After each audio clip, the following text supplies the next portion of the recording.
আসসালামু আলাইকুম।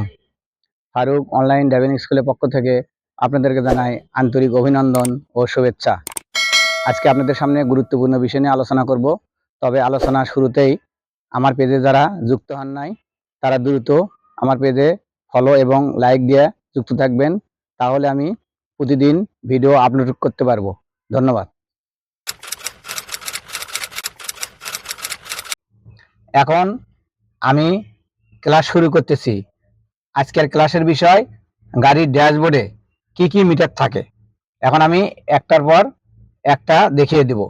এখন শুরুতেই কি করব, আমি গাড়িতে উঠে চাবি অন করব, ইগনিশন সুইচ অন করব।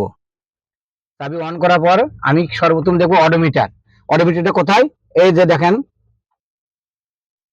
অডোমিটার, ODO লেখা আছে, খেয়াল করছেন? জি স্যার। অডোমিটার, অডোমিটারটা কি করব, এখন 1,67,805, 1,67,805, তার মানে এই গাড়ির শুরু থেকে শেষ পর্যন্ত, এখন পর্যন্ত আজকের দিন পর্যন্ত কত মিটার চলছে এটা দেখাবে। তাহলে আমরা বুঝবো হচ্ছে অডোমিটার। এখন আমি দেখাবো ট্রিপ মিটার। এখন দেখুন, খেয়াল করুন ট্রিপ মিটার কোনটা।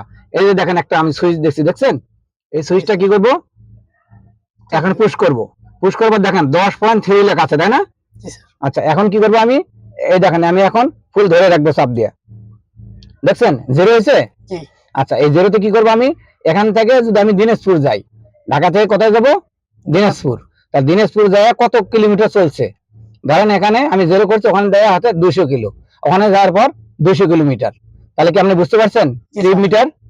আচ্ছা, এখন আমি কি দেখাবো, ফুয়েল গেজ। এই দেখেন ফুয়েল গেজ, মানে আমার তেল কতটুকু আছে।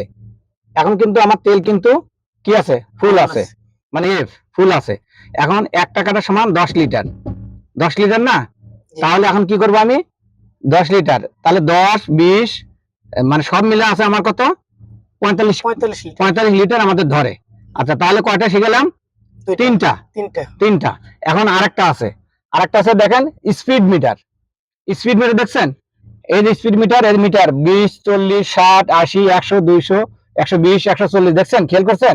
ঘন্টায়। আচ্ছা, ঘন্টা, এটা হচ্ছে কি দেওয়া, kilometre per hour. Kilometre per hour, right. আচ্ছা, তার মানে 1 ঘন্টায় যদি 40 উঠে তাহলে কত কিলোমিটার চলছে, যদি 40 কিলোমিটার চলে তাহলে আমার 40 উঠবে, যদি 60 কিলোমিটার চলে তাহলে 60 উঠবে, যদি 80 কিলোমিটার চলে 80 উঠবে। তাহলে ঠিক আছে। আচ্ছা, এরপর আমি কি দেখবো, এরপরে আমি দেখবো আরপিএম।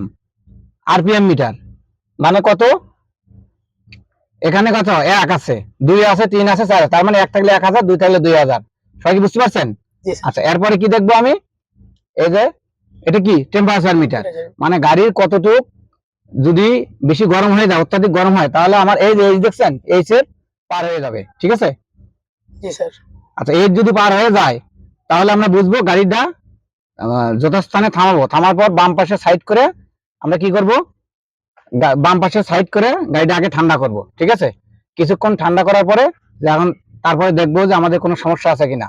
ইঞ্জিন ওভারহিট হলে কারণ কি, যেরকম ফ্যান বেল্ট ছাড়া থাকলে, তারপরে আপনার রেডিয়েটরে যদি পানি না থাকে, ফ্যান বেল্ট যদি ঢিলে থাকে, অনেকগুলো কারণ আছে। এগুলো আমরা কারণ খুঁজে বের করব। যদি কারণ খুঁজে বের করতে পারি তাহলে আমরা বের করব, না হলে আমরা মেকারের শরণাপন্ন হব। তাহলে আজকের মতো ক্লাস এখানে শেষ করি। তাহলে পুরো ক্লাস শেষে আপনারা দেখি সবাই বুঝতে পারছেন? জি স্যার। আচ্ছা, তাহলে ধন্যবাদ। আগামী কাল পরের ক্লাসে আমরা নিব ইনশাল্লাহ।